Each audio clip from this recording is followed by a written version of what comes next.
Assalamu alaikum wa rahmatullahi wa barakatuh. Masuze mutya mwasibye mutya. Nodini Ntege once again mba ntabye okutuusako ebintu nga bwe mbiraba. Weekend nebaddemu ebintu bingi, wiki ebaddemu ebintu bingi not weekend. Okuva twatandika ku Monday tubadde maziga na miranga na kiyongobero ky'abantu bafa abatufaako abattibwa mu bitundu by'Entebbe, Mwami Mutaaga ne mukyala we ne tuvaayo eyo. Weekend yemu nga tulinamu omukulu Don Chris emboozi naye etambudde paka kati akyakola mawulire lwe nabba kati mukole kye mukola ki ne mukola ki. Tuvaayo eyo kyekibadde waawo. Abannaffe ba Matthias Mpuuga nabo baavuddeyo ne bagamba nti kati okuwandiisa abaagala obubaka bwa Parliament, abaagala okwezimba ku bwa President n'abalala nabo bagguddewo bava ku mitwalo 5, 2, 7 n'ebiri. Kisinziira level kansala ebiri kisinziira nno bwe bityo 2 n'7 eyo ye PF. Bwe tuvuddeyo awo ani omulala tubadde tuli awo tukyalowooza biweddeyo. Nsereko Muhammad ali mu kutambuza njiri ya kibiina kye Ecological Party. Nze ngina reasons ne solutions to Uganda's problems. Tuba tukyagamba nti naye Nsereko ali ku kirerererere. Nsereko mumuwe ku matu. Nsereko alina byagamba.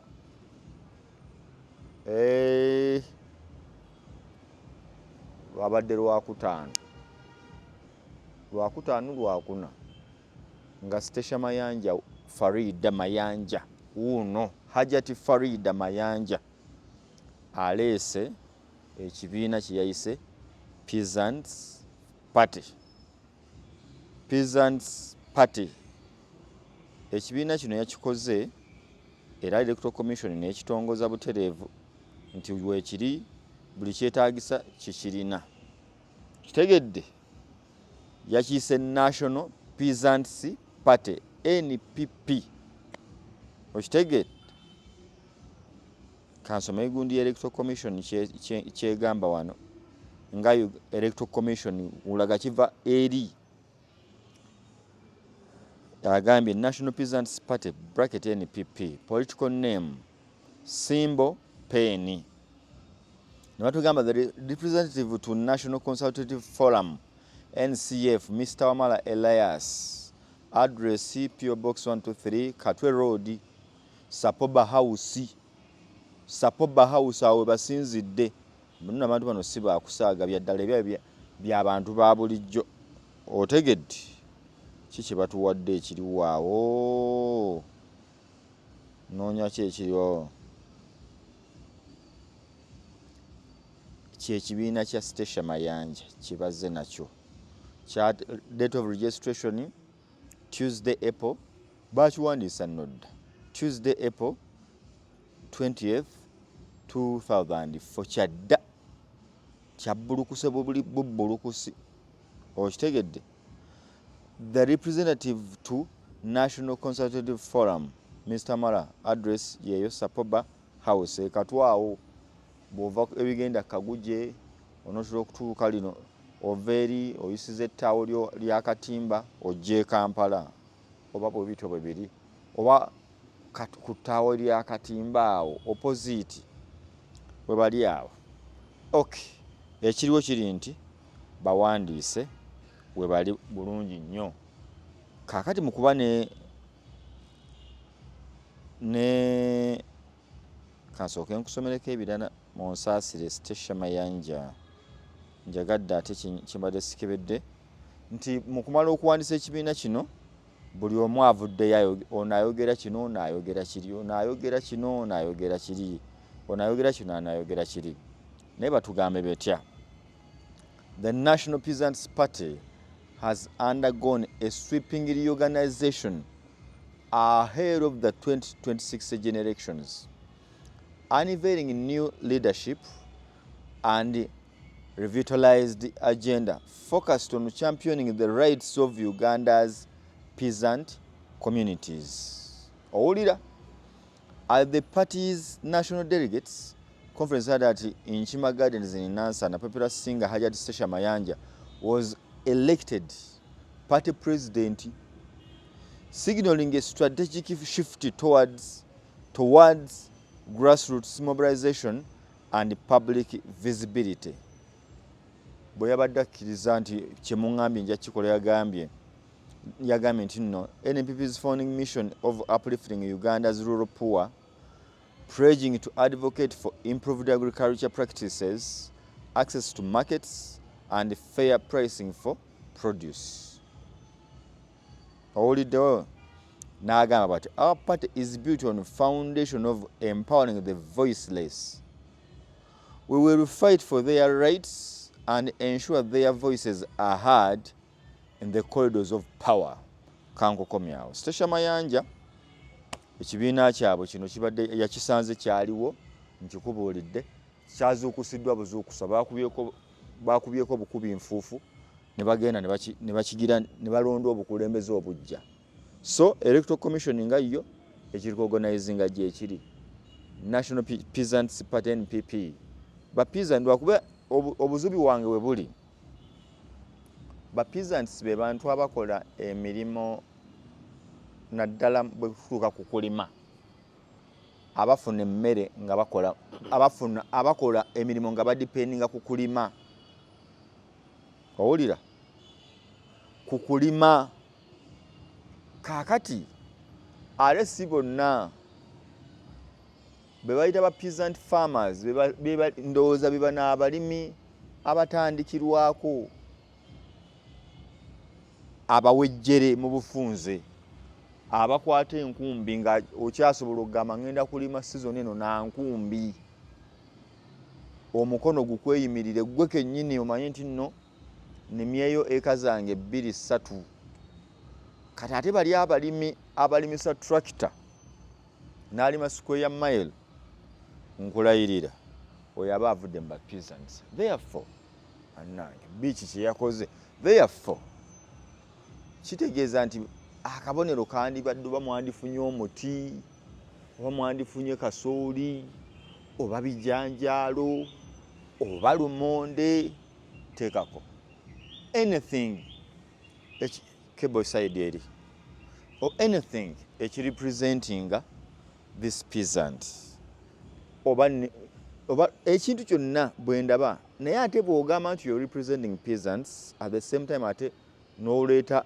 bano abasajja betulowooza ba white collar jobs ab'amataayi bo baleeta akabonero kaabwe tugeze oli ayinza okugamba nti Land Friends Party balooya bayinza okukolamu ekibiina Land Friends Party kati bo yagala bakozesa simbo ki simbo yo gwa peasant wandibadde otambulira ne oba kifuluusi oba kadu mukuba ekifaananyi kyonna kye bakusobola okuleetera nti oba nkota yetto. Salamu alaikum Hajati Nakalembe omusomi w'edduwa bw'oba wenyiye embeera embi yankusomere ku dduwa abali ebweru mirimu gigaanye papula zeesibye kino kyekyoto kwensabira omukisa kobe ng'odiriddawa wali wenkusabira n'ofuna emikisa ky'oba olabanga abirira ebinyonyi ebitalina kyakulya naawe atalina mulimu jangu kusomere ku dduwa ofuna omukisa. Eno ennyanja kwesula buli kimu ekisira ne kiba kikujjudde nekikasuka mu nnyanja nekikunta nekigenda.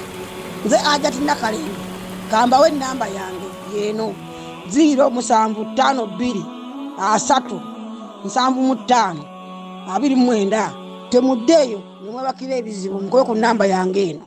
Representing nnyo Uganda ne bagamba akabonero kaabwe tooke enkota y'ettooke naye peeni ne ba peasants bo ba peasants abasinga tebaasoma oba abamu baasomako kitono ekyabasinga kinene wabula baasomako kitono. Ba peasants be benfuna entonotono ba peasants be batalina budde buwandiika kati naye beetaaga eddoboozi lyabwe.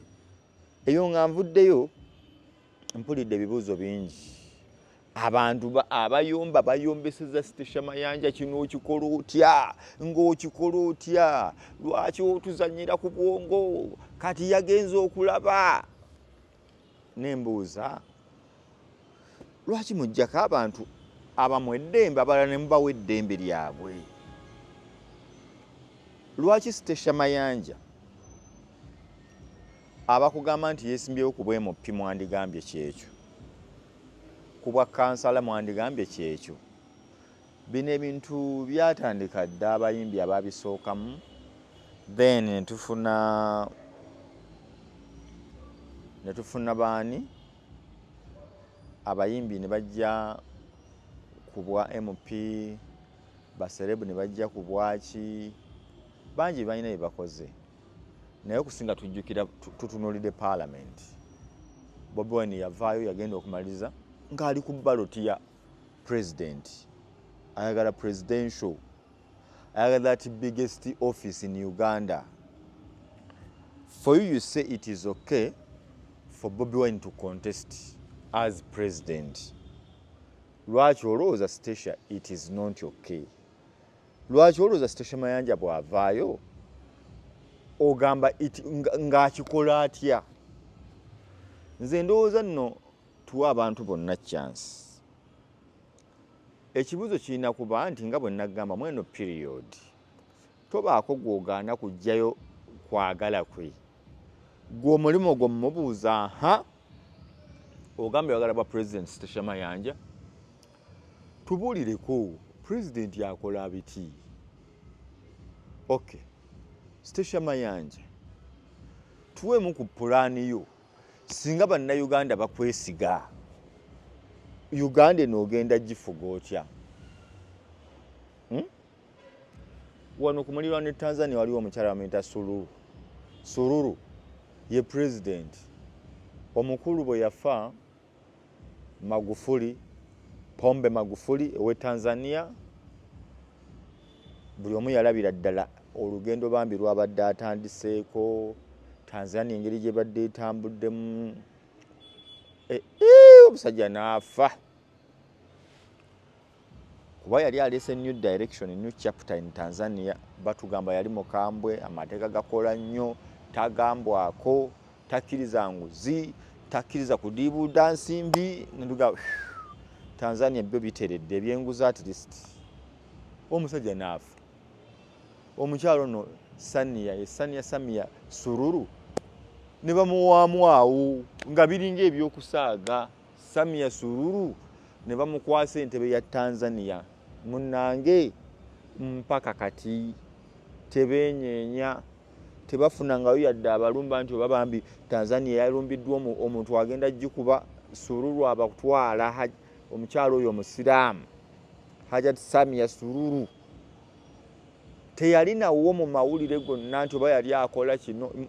Tanzania yalimu nga ye nga oba yali vice oba yali kyonna kye yali ekyamu oba president. Naye njagala kugamba Tanzania ekyatambula, Tanzania tebali mu complaining nti essaawa yonna bafu. Tanzania tebali mu kugamba nti omuntu nga yajjirwa nga batambudde.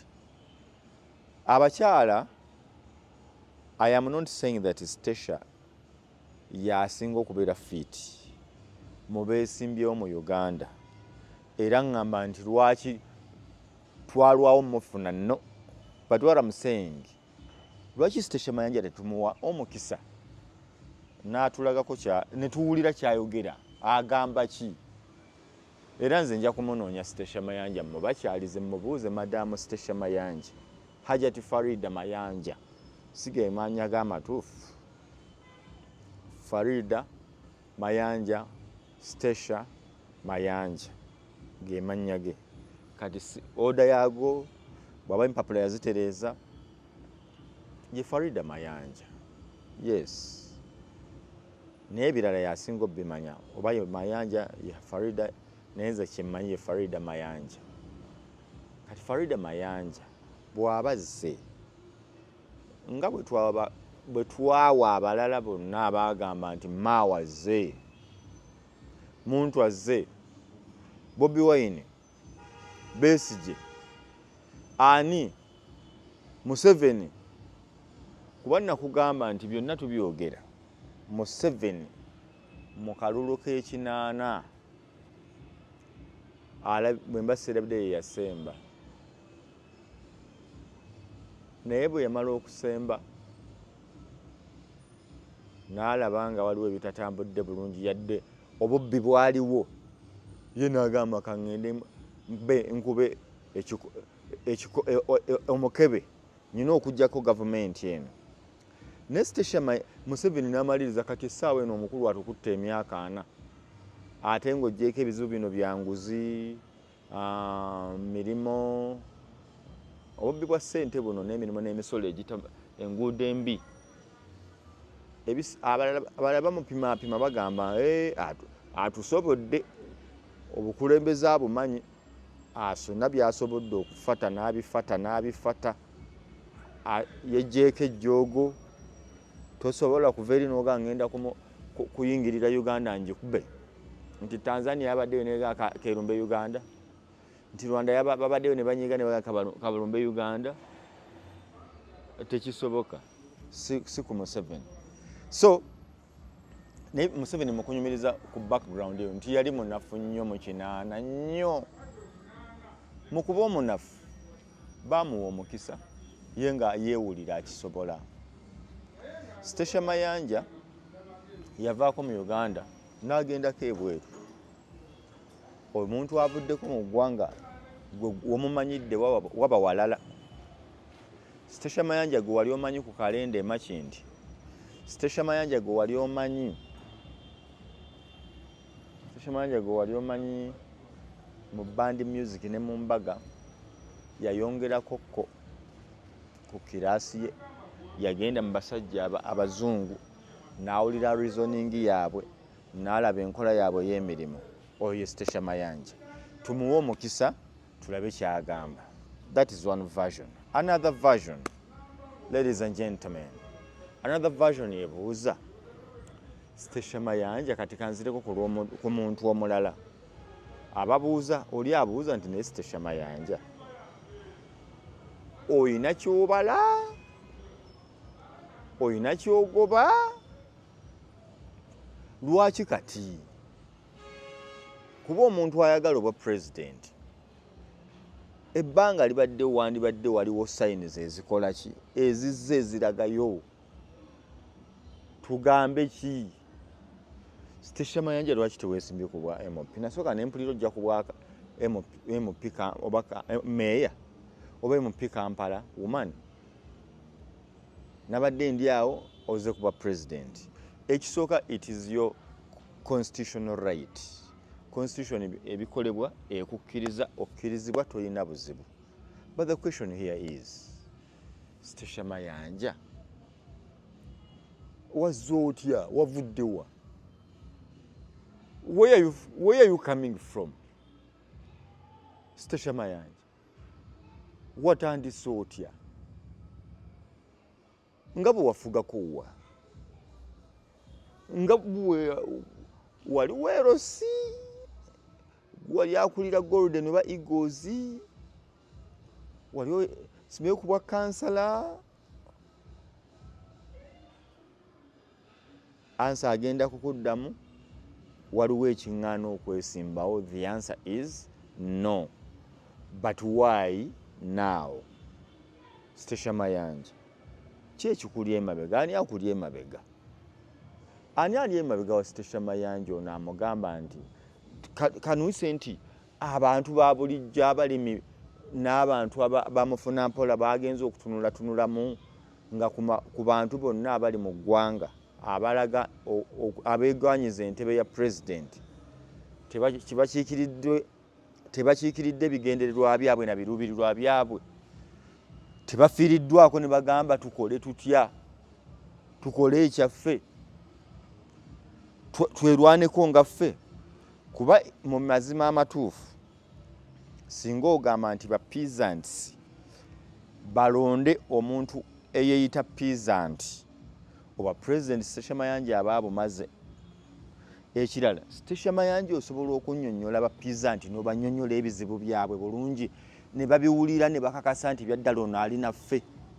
Kuba ekigambo peasant mu nsi zaffe zino ezikula eya Uganda peasant ye muntu ono asembayo asookerwako ojja kusanga nga ffe ebitundu abasinga obungi tugwa mu eyo tulina kugwa mu kibiina kye ekya Stesha Mayanja naye olina obusobozi obugenda okuyimirira otunnyonnyole tufiiringe nga yeggwe ffe ayimiridde awo ojjeyo ensonga zaffe nga bwe tuziwulira ozitunnyonnyole otuwe amagezi oba solution ku bizibu byaffe otulage nti nga nkutta obukulembeze bw'eggwanga nga Stesha Mayanja nti bajeti ya Uganda essaawa eno eri mu triliyoni 7 tugeze mu 2 oba 8 triliyoni otulo oyimirira ogambe omuntu wa bulijjo nti teri nsonga ekwasa triliyoni 10 ziwa kitongole kirala ng'ate abalimi baffe mukola ebitundu ebikoona mu 7.8 ku 100 almost about 78% of Ugandans bonna ba farmers, about 75% of Ugandans bali wansi ku bantu abatasobola kufuna $3,000 omwaka. Be bantu betwogerako, be bantu Stesha Mayanja singa abadde nga muteeketeeke nga kyagenda okwogera akikakasa be yeetaaga. Be bantu Stesha Mayanja balina okulaba n'abagamba nti bannyabo ne bassebo omusolo tugenda kugujja ku birime, teri ku ddagala, amafuta, parafini nga lwaki omusolo tugujjako 2,205. Parafini ab'emmotoka ke basasulire mmwe. Parafini omusolo gugenda kudda ku siringi 600. Liito gigule siringi 1,200 ey'amafuta ga parafini. Lwaki abantu emira gye balimu temwesobola nti ye ensi okubiri tugenda kuteekawo embeera tuzzeewo cooperative unions, tukwate tuteeke ebyagi mu buli kitundu. Ekyokubiri, ekyokusatu, bino ebyagi bye tutadde mu buli bitundu gavumenti egenda kukola etya? Egenda bagwa buli kyolima gavumenti egenda kikugulangako ebyakatale bibeere byayo. Alina obusobozi obutunda ebweru tundayo, atalina busobozi butunda ebweru tugenda kukuteerawo nga gwoleeta tukuguza ssente eza ddala. Gavumenti egenda kugula zifuso loole nga zigenda zigula ebintu mu bantu. Ekyokubiri, gavumenti egenda kugenda mu bantu, for example kati ng'emmwanyi tugenda kuteekawo abantu okubasomesa, naye tugenda kuwa n'abantu emirimu abakungula ebintu bino bibeere nga biri ku mutindo. Omulimu gwe kulima kintu nga kirungi, bw'omala okirima nga kirungi tukuweereze Nurudini Ntege nga yamanyi ettooke balitema batya nga ddungi, ettooke baliyunja batya nga ddungi, liveeyo tusobole odditwala e Spain, tulitwale mu America, tulitwale e France, tulitwale e Israeli nga liri mu mbeera etuukiridde. Tugenda kukwata olw'okuba Uganda is full of organic, tugenda kutandika tugenda kudipendinga nnyo ku organic manure, organic fertilizers, tuzinoonye tuziteeke ku birime byaffe, ebirime byaffe bisobole okufuna akatale. Olw'ensonga ebirime bya Uganda birina fertilizers, chemicals embi. Bwe bazifuuyira ennyaanya, omusajja omuzungu agamba zino ennyaanya teziri organiki, zagendako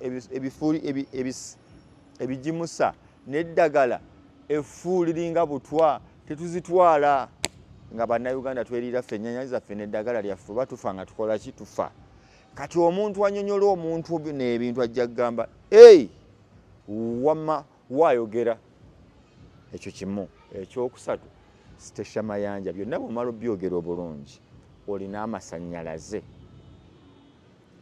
Weetaaga amasannyalaze agagenda okuyamba abantu okukkiririzaamu, kubanga the most popular is the winner. Popularity ekuleetera kulonda. Popularity sitegeeza popularity y'okuba nti oli serebu, no. Popularity entegeeza nti abantu gwe basinga okutegeera gwe basinga okukkiririzaamu. Therefore the number of votes you get zezikufuula bw'ofuna majority bakufuula nti wabadde na popular vote. So Stacey Mayanja byonna nga bwe mba mbyogedde tugambe nti waliwo akuli emabega nti njagala oggire mu kibiina ate no gavumenti nze ngimanyi eyinza okutunulira Stacey Mayanja n'egamba abayimbi basusse okututawaanya buli muyimbi yeeyunira ki nuupu buli muyimbi yeeyunira nuupu. Gavumenti n'egamba tukoleyo ekibiina ekirala. Eyinza okuba gavumenti oba abantu babyonega naye lwaki tetukolayo ekibiina ekisobola okukawuntalinga ekisobola okuva mu lutalo wakati lwa nuupu ne NRM tufuneyo ekibiina nga kyo kiri ku bantu. Oba ne bakola ekibiina nga kyo kigamba nti no okusinziira nga bwe mbiraba tukoleyo ekibiina kikawuntalinga nuupu ng'omuntu asobola okulowoozayo ku kibiina ekirala agende mu nuupu nti mpuuga biganye Nsereko atambula butambuzi alinga ayavula agenda bw'ayavula ate bw'amala bw'alinnya waggulu bwe bagamba omusajja azze ajja tajja. Up to today laale tetuziraba. Agenda kikola ati agenda kuba ddo to ddo agenda kusigala ku online Nsereko Muhammad wawa amaanyi ge galiwa abawuliriza ku nsonga zibagamba nnungi naye ate abala bagamba kituufu agenda kwesimba wali bwakubuuza kituufu Nsereko agenda kwesimba kitegeeza waliwo atakimanyi naye ogenda mugamba ddi Nsereko. Stacey Mayanja nze ekisooka saagala kuba ku bantu bagamba lwaki yeesimbyewo eryo tteeka ddembe lye naye lwaki yange ejjira mugundi nti ebya ddala osaanidde osobola okuba n'ebisaanyizo bino ebya nasoma nti yes ndi mentally fit nti yes sisingibwanko musango yes kyogamba buli ayina ebyowammanga agende yeesimbewo. Ekyokubiri Stacey tukitwale nti bituufu teweetadde matigga Stacey Mayanja ng'omuyimbi togenda natandise dde okuwulira obuvidiyo abakuwalana bonna baavuddeyo oyo omukazi mubanja oyo mukola ki omuntu gw'obanja lwaki walinze yamaze kwesimbawo. Tugambe waliwo abatandise okulwana Stacey Mayanja immediately nga yakajjayo okulaga nti ayagala ba president. Stacey Mayanja mumutidde bwe mutyo eyo nsonga eryawo. Stacey Mayanja mumazi mbadde nsomaawo nyinza okuya NRM egenda mu kali vaawo mpitewo NRM egenda mu kamyufu kaayo kaliko owuliraako omusaayi. Poliisi ebalabudde abantu ba NRM ku bintu by'effujjo. Ekyo kimu. Ekyokubiri abalina party primaries ng'obadde osuubira okuleeta omuyimbi mugenda mu kamyufu oyagala flag n'oganze kanzije ne King Saha ebyo NRM etudde n'egamba tubiweze tetwagala kajagalalo genda okuba abantu bo ekigambo teri muziki tuyite kulaale teri ndongo speaker gy'oleese yakutubuulira gwani lwaki tulina kulonda ggwe. Ebirungi by'olina bye tugenda okusinzirako tugamba omusajja akola ki omukazi aleese ayogedde teri bebe kuulu kitalo nnyo tugenda kusobola okulaba ku bebe kuulu mu bivvulu ebyo tugenda kusobola okulaba ku Jokze Chameleone tugenda kusobola okulaba ku King Saha tugenda kusobola okulaba ku Mickey Wine Gravity Kabako abayimbi b'oyagala bonna ye bannange. Nina Rose walagawo nkijjukidde wano nga sinnagenda bafaafaagana. Nina Rose wali ogambye ojja Ssembabule nga wajjayo omuliro waleeta empapula wajjayo empapula nga saamanya bumanya mumbuulireko abaamulaba. Nina Rose wajjayo empapula bya ddala nga sikujjukira ate luli nakulaba edda nga weebuza ku bantu eyo nga mugwo kumeka nga mu February eyo March. What happened? Nina Rose wali okanga mu bukanzu omaye Nina Rose yali esimba bule abantu ne bagaana omugendako n'ayitawo poliisi nemukwata nemugamba mbu simanya bamugaana naye ngendo laago bagaana muntu abadde atambula n'abantu bana baba bakutte waaki. Ekyo nenkyebuuza naye nali nkusuubira okuvaayo okujjayo empapula ojje mu kaki ovuganye nga owasemba bule woman MP NUP card. Naye semba bule nga bwe tugimanyeeko byonna bye twogera biraga nti General Shanda akyali mu kalulu ajja. General Shande akyali mu kalulu. General Shande ow'amagye oweerwa emiyaga mwali agamba ekijja kijje wendi. Nze General Shande ku kamyufu ka NRM oba kayero ka NRM Genoki Rashande omukulu Fiedro Sekikubo nno bintu bizibu. Sekikubo ebbanga lyamaze mu Parliament yakola buli ekisoboka kyonna okulaba nga General Shande asazibwamu. Bye nawulidde agavayo Rashande tebaamusazaamu, va ku bikadde tebaamusazaamu. Tulinze paka ku Electoral Commission era Generali Rashande yavuddeyo n'agamba Nsereko nkulinze ku ground, wagamba abantu bakwagala jangu bandagayo bakwagala. General Rashande bali mu kibiina kye kimu NRM ku NRM omwoto guli mu kitundu kye Lwemiyaga.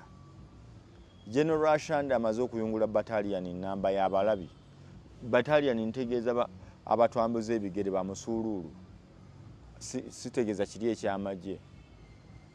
Akirala agenda kuyiwa battalion namba atali willing ino bangamba ne wano bamanyi okukwata mu kenkebete ina lwevuga mubanyiza bizati paka bagamba gwaluleeta nti nedda kale neriddayo mu kyemba nerivaayo. Kakati ekibuzo kiri nti General Shande abantu besemba bule mugenda okuwulira ku kibayita akalulu akasembayo nga tekannatuuka naye wano mu kamyufu kalo okasala waani akwata flaga ya NRM ogenda kuwulira ekikakasaani akalulu ka NRM kakamba.